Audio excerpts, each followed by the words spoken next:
भाग्य का लिखा कथा। बहुत पुरानी बात है। पंचनंद देश में एक राजा था।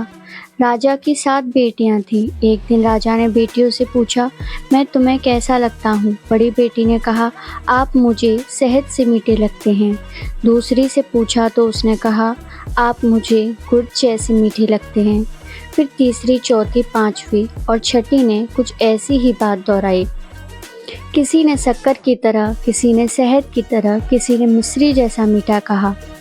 सबसे छोटी व राजा की सबसे प्रिय बेटी से पूछने पर उसने कहा, महाराज, आप मुझे नमक की तरह स्वाद लगते हो। यह सुनकर राजा को गुस्सा आ गया। उसने राजकुमारी से पूछा, तुमने मुझे नमक जैसा क्यों कहा? लड़की ने मासूमियत से जवाब दिया, पिताजी, मैंने जैसा महसूस किया है वैसा ही तो कहा है।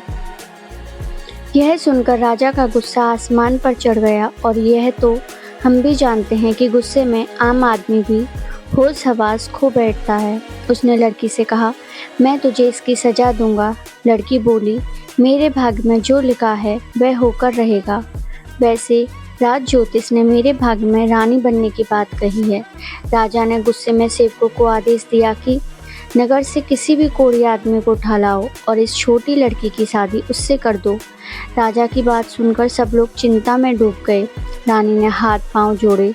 मंत्रियों ने राजा को समझाया, लेकिन राजा ने उनकी एक न सुनी। सेवक एक बूढ़े कोढ़ी को बुलाकर राज दरबार में ले आए।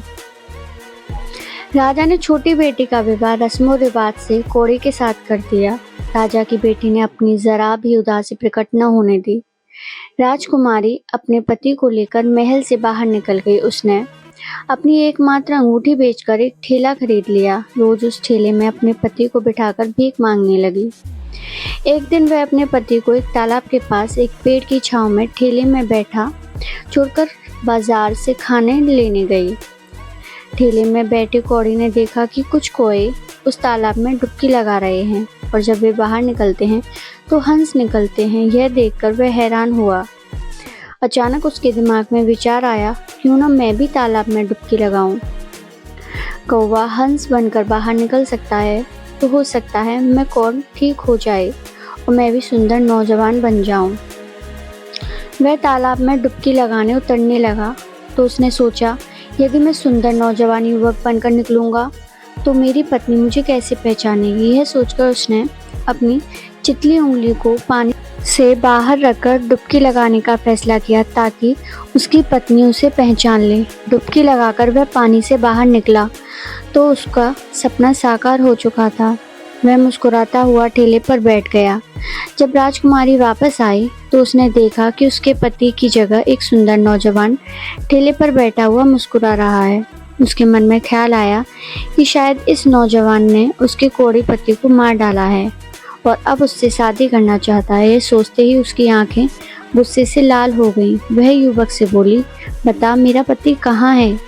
नहीं तो मैं तुझे मार डालूंगी। युवक ने हंसकर कहा, पगली, मैं ही तेरा पति हूँ। परंतु वह न मानी और रोते हुए बोली, तुम मुझसे झूठ कह रही हो। मैं पतिव्रता स्त्री हूँ।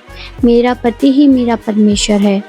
मैं तुम्हारी चाल में नहीं आऊंगी। तुम्हें मारकर खुद भी मर जाऊंगी। यह कहते हुए उसने अपनी कटार निकाल ली। नौजवान युवक अपनी पत्नी के सच्चे प्रेम की मन ही मन सराहना करने लगा। उसने अपना हाथ, जो अब तक पीछे छुपा रखा था, सामने कर दिया और वह उंगली दिखाई जिसमें कोढ़ का निशान अभी भी बाकी था। राजकुमारी ने अपने पति को पहचान लिया। युवक ने बताया कि वह कश्मीर का राजकुमार है। एक बार उसने भूलकर एक साधु का अपमान कर दिया था। उसकी जरा सी भूल के कारण साधु क्रोधित हो उठा था। उसने मुझे कोढ़ी होने का श्राप दिया था। कोढ़ी हो जाने के बाद वह खुद ही अपने पिता के राज्य से दूर पंचनद में आ गया था। इस चमत्कार को देखकर राजकुमारी की खुशी का ठिकाना न रहा। राजकुमार अपनी पत्नी के साथ अपने राज्य में लौटा। उसके पिता उसे देखकर खुश हो गए। उन्होंने उसी दिन उसे राजगद्दी सौंप दी।